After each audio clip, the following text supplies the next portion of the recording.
Thank you very much for coming out tonight. And I'm going to try and read this. I left my glasses in the car, but I didn't want to get screened in again. Tonight is the public hearing for the FY 2022 to 26 Capital Improvement Plan. This is the public's opportunity to voice their opinions on what capital needs they feel the county should fund. Pam Olin, Finance Director, will give an overview of the plan, and then we will open the floor to comments. Again, thank you for coming out tonight. Thank you, everyone. So this slide basically defines what capital means to the county. It's basically the building or purchase of any physical item that is an improvement, or it can be studies for improvement. It's typically permanent in nature or long-lived in nature, and it's also the purchase of equipment for that same concept. This plan is intended for projects that have a significant scope and dollar amount. So small dollar items we just typically put in the annual budget. This is something that has a multi-year aspect to it, or a large dollar amount where we may have to borrow funds to fund it. Additionally, this document is a planning document. We put this together at this point in time. But then as we're going through our process getting ready for the budget, we also still have to look at our overall budget and what funding we have available. So we always have to view the CIP as a planning document. The timeline that we follow is in September, we reach out to the departments and ask them what their needs are. And since that time, they have all submitted their lists. And we have met with every department that did submit a list this year and asked them what they viewed as their top priorities and the timing that they needed those priorities covered in. Tonight we're here for the public hearing aspect. In December, we will submit then the plan that is finalized to the council for their approval. Council typically authorizes the CIP in February. That can be adjusted, but that is the timeline. And then in April, we submit our budget. Our hope at that time is to always put in the budget what the first year of the plan is, but we also at that point in time also have to look at what funding we have to make sure there is sufficient funds to cover the list that we have in this plan. In June, the council adopts the budget, which also then funds our capital projects. And starting July 1st, when the new budget is implemented, projects are allowed to start.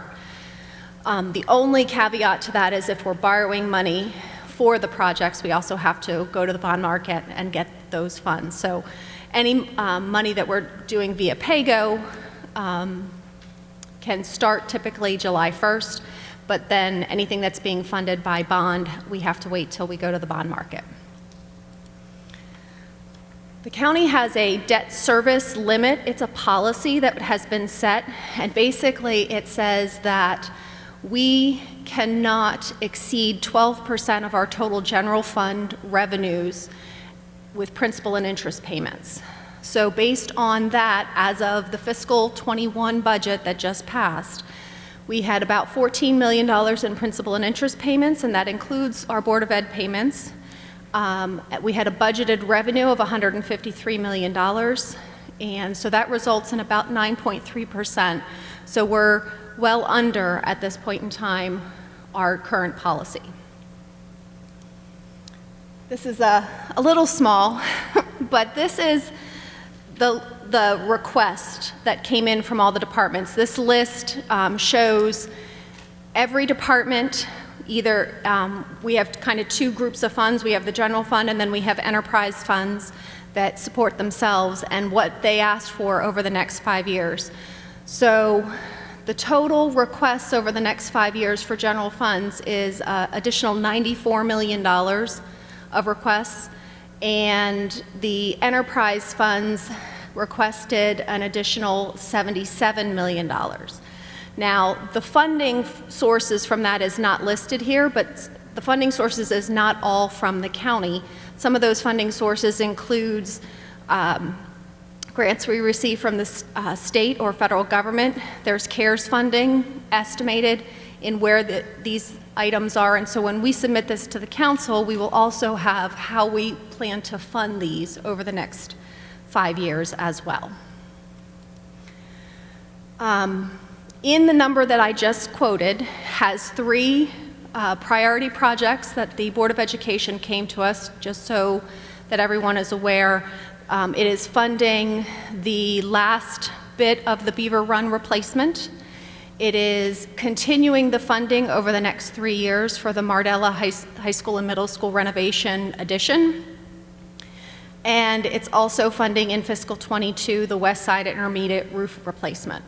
So those top three projects, that's what the Board of Education came to us and said, those are our top projects. That's what we've tried to put in this plan, and hope to be able to keep it in there and fund it when the budget comes around. But at this point in time, that is our intention, to try to find the funding for those top 3 items. This presentation and people's questions is being filmed for PAC 14. If anyone was not able to come this evening and has comments that they would like to have us hear, please feel free to email them to A.K. Kenny. Her email is on this last slide, and as people are speaking, this last slide will be up. So hopefully, if anybody has any additional comments that was not able to be here this evening, please send them in. And now we'll open the floor to anybody who has any comments. My question is there any way we can get more detail than that last spreadsheet that you just put up? There'll be more detail when we issue the CIP to council in December. At this point in time, this is a summary, but our intention will have more detail to the council, which will list all the projects at that time.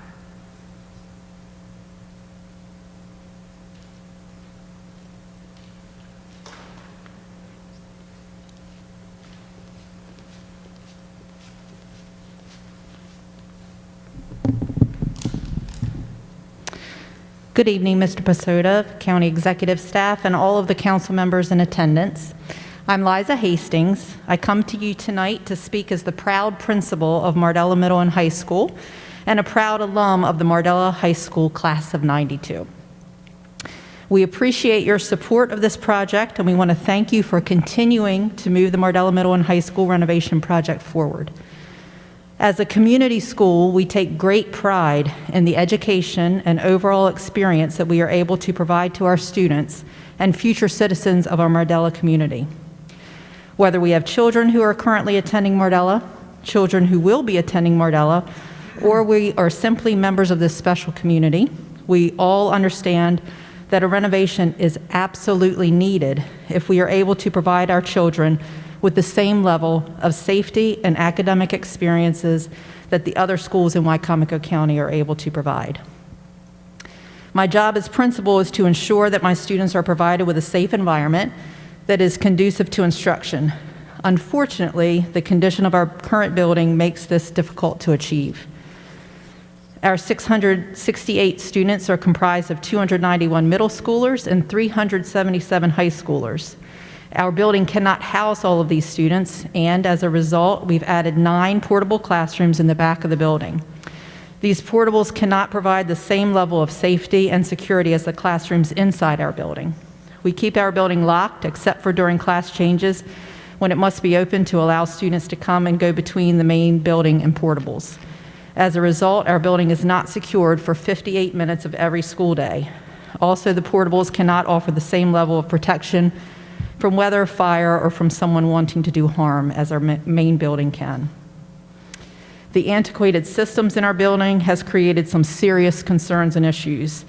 Our facilities department is at our school regularly to address failed heating or air conditioning. Unfortunately, they're working with systems that are outdated and often have to manufacture their own parts and create workarounds to address the issue.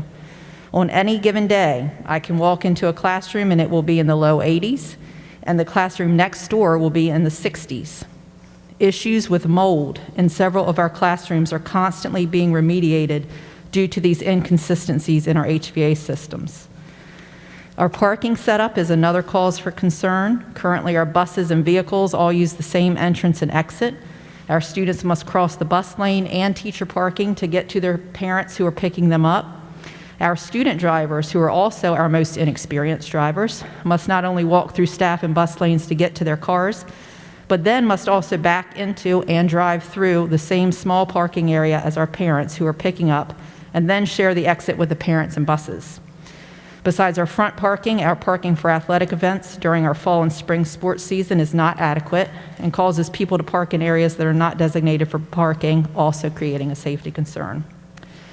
Besides our significant safety and health concerns, we also have serious instructional concerns due to the physical structure of our building.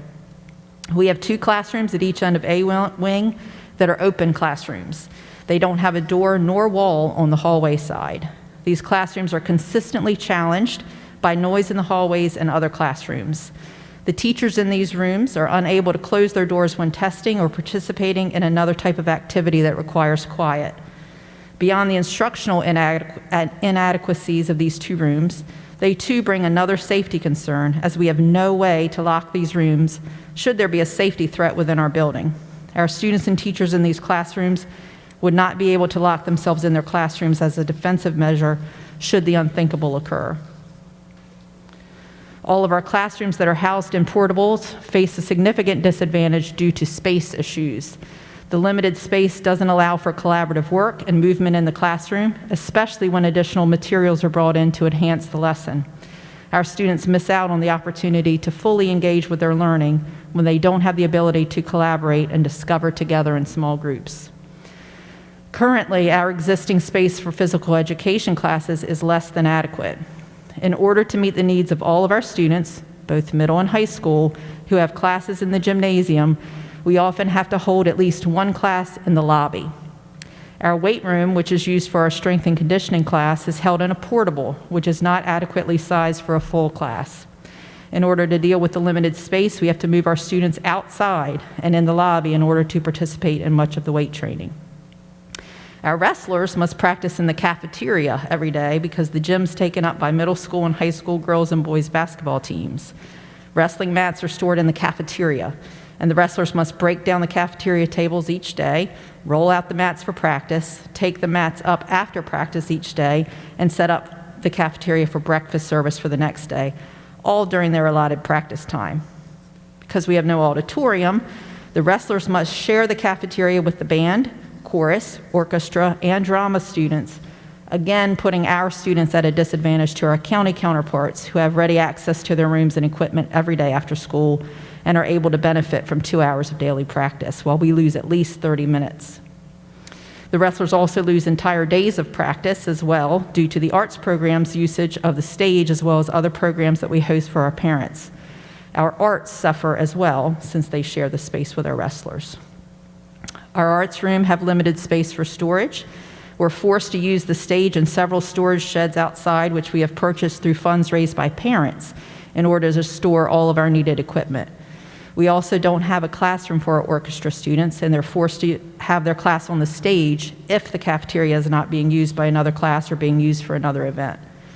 It's important that funding for this renovation continue to move forward so that our students and the community we serve can benefit, and we can all say with integrity that the students at Mardella Middle and High School are provided with the same instructional and extracurricular opportunities as the other schools in our system.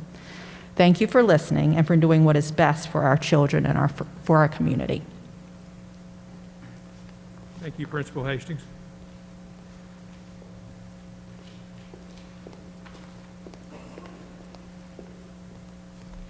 Good evening. My name is Christina Stewart, and I am a first-year principal at Westside Intermediate. And I am so thankful to have been appointed principal at a school in my current hometown. Westside Intermediate is a well-kept facility that adds to the small town of Hebron, Maryland. To maintain the existing facility, Westside Intermediate is in definite need of a new roof. We appreciate Westside Intermediate remaining as one of the capital improvement projects of Wicomico County. The support not only from our community, but the county executive's office and our county council has been appreciated and is a reason that this project continues to remain a priority. While everyone recognizes the financial constraints we are under and the many needs of our county, please remember that our school has been waiting 3 years now on something that is essential for the overall condition of our school and will support our learning environment for our students. We are hoping that this is the year in which the project will be completed. We are grateful for your commitment to Wycomico County Public Schools and appreciate your continued support. Thank you. Thank you, Principal Stewart.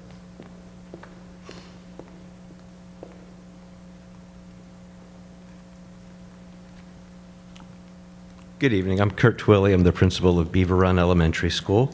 First of all, I'd like to thank you very much for the continued dedication that the county has had towards the funding of our new facility that is quickly rising from the ground. Today they did finish hanging the remaining trusses for the cafeteria and the gym. The steel is up. You can kind of get a really good feel for how the building is really going to be laid out and look.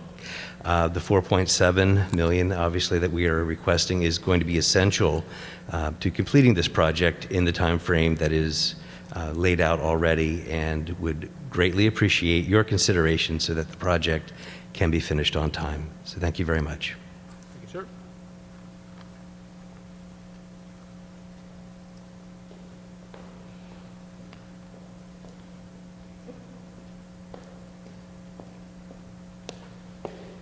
Good evening, County Executive Psota and Mrs. Olind.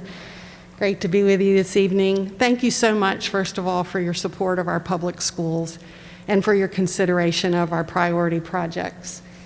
In Wycomico County, we take great pride in data-driven decision-making, in our strategic planning, and especially in the prioritization of our school facility needs. Excuse me. All of our decisions, as you've heard our principals say, are with the ultimate goal of educating our students and in the best facilities possible. So with those goals in mind, while we have many needs, as you know, in terms of our facilities that are outlined in the capital plan and the budget, we are just talking about our top 3 priorities, as you have already highlighted. So thank you for listening to our 3 principals. I'm sure that there are many parents who would be here tonight as well, advocating for those facilities. And I'll just summarize quickly about those facilities. First, as you heard Kurt express, we're really, really excited about what's happening at Beaver Run. If you've had an opportunity to go by there lately, you see the progress that is being made. The footings and the foundations are complete. Structural steel and joists and trusses in the roof deck are being erected throughout. And the board's FY22 request for $4.7 million is the last year of funding for this project, and we look forward to opening our new facility in 2022. Next, we were very pleased to receive planning approval from the state for Mardella Middle and High School in FY21. We appreciate the county's support for this multiple-phased occupied major renovation and addition project.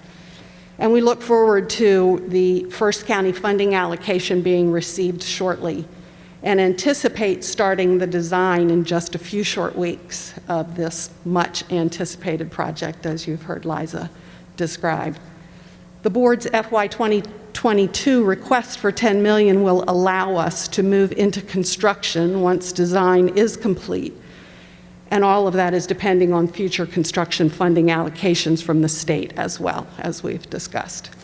And finally, we appreciate the county's FY21 commitment to the West Side Intermediate roof.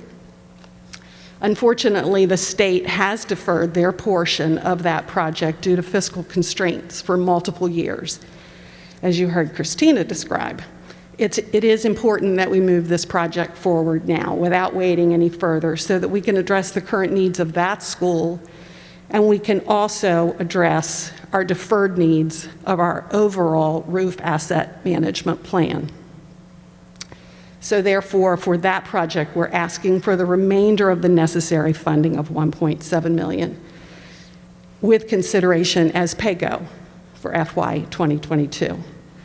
So, and as I said, although I've just highlighted those three, as you know in the plan, we have a top 10 list, but we're asking you to really focus on those top 3 priorities, knowing that we still have other needs for HVAC, windows, bleachers, security cameras, at various locations throughout the school system. So I want to conclude just by telling you how much we appreciate the cooperative working relationship that we have with your office now. It makes a difference. We understand that there are lots of needs in our community, but we appreciate the fact that we are now meeting on a regular basis, that you're listening, that you're asking us questions about our needs, and that we're collaborating on what we can do as we move into the future for our students and for our community. Thank you. Thank you, Dr. Hanlon.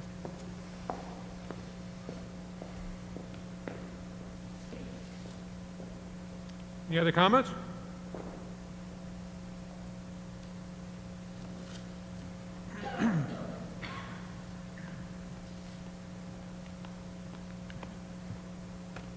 Good evening.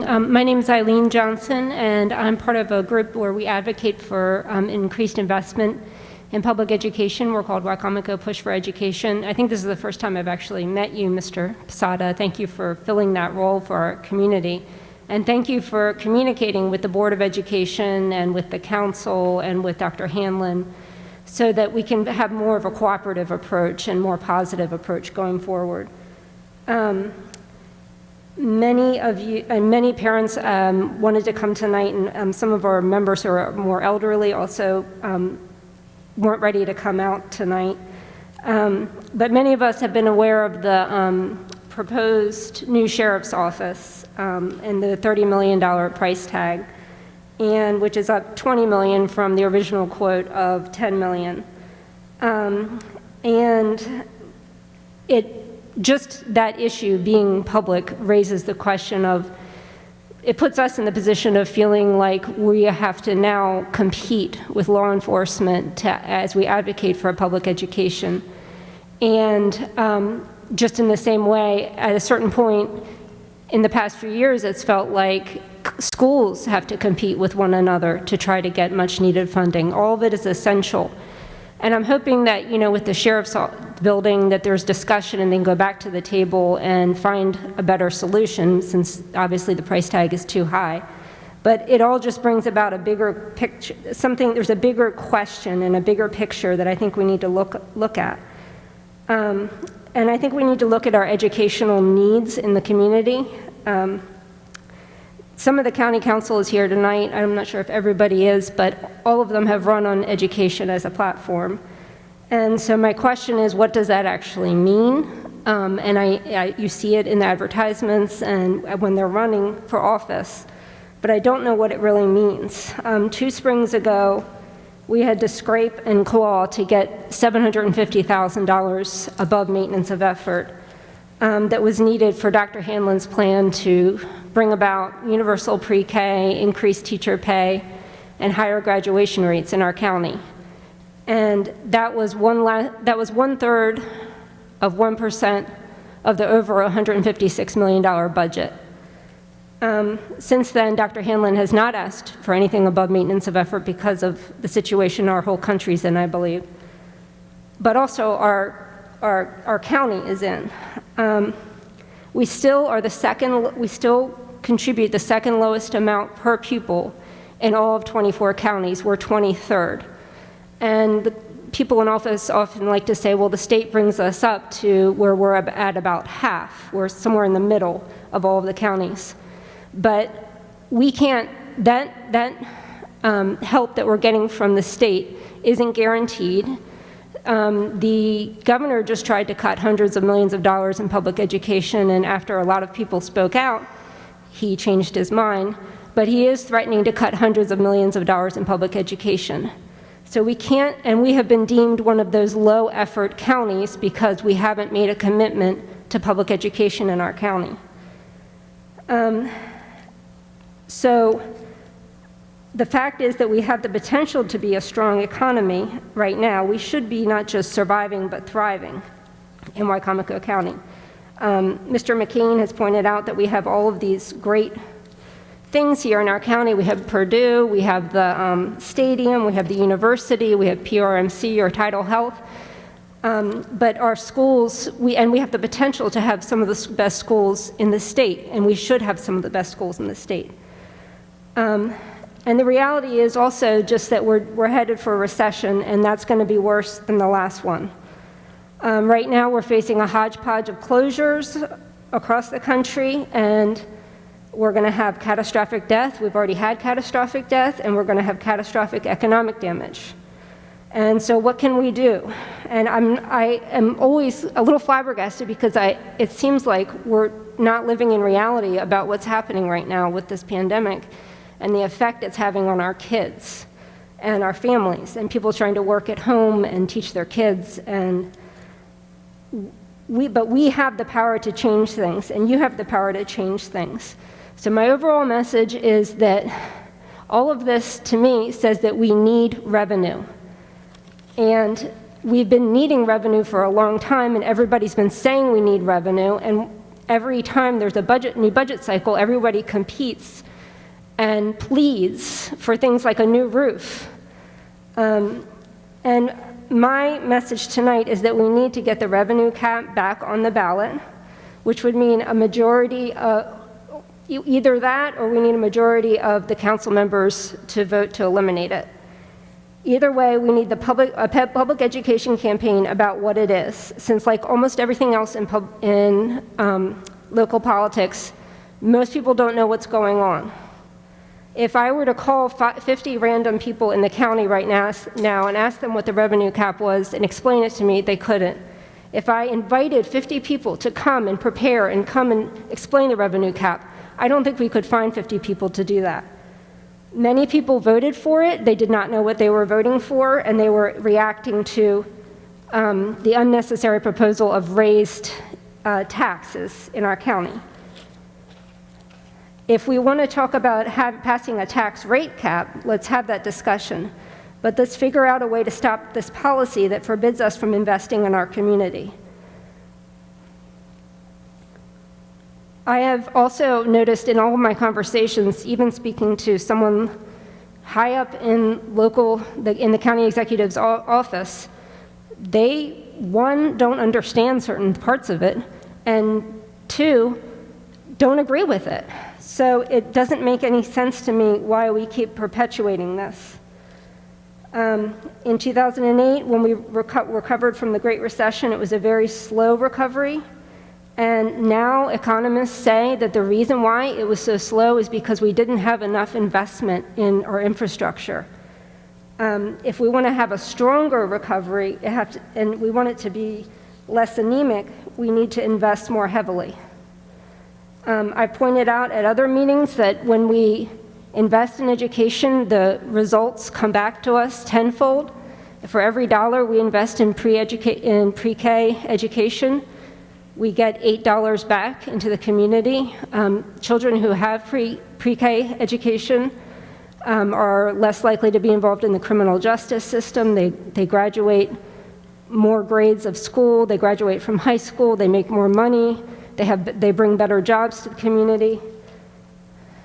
And now we've been hearing from many business leaders in the community that they want us to invest in education.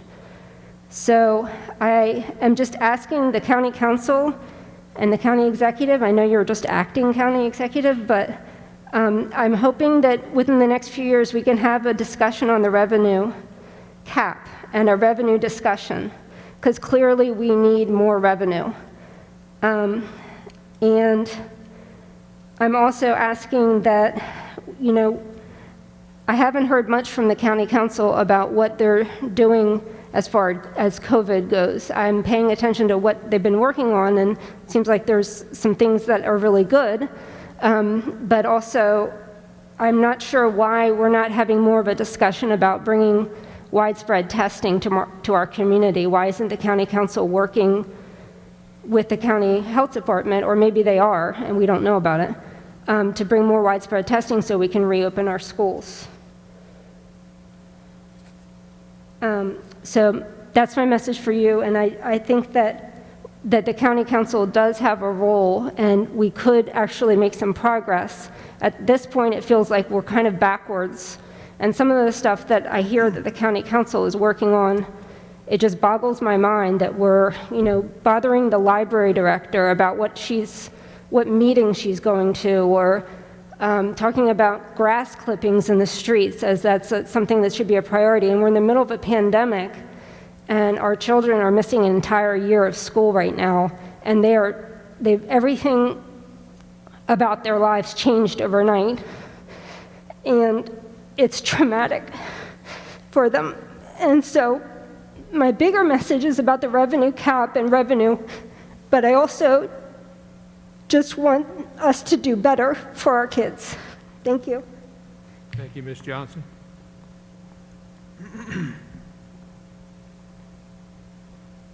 Any other comments? And I believe that concludes the presentation. Again, if you have any further comments after you've watched, if you've watched the replay on PAC 14, please reach out. Thank you very much for everybody who attended, and have a good evening.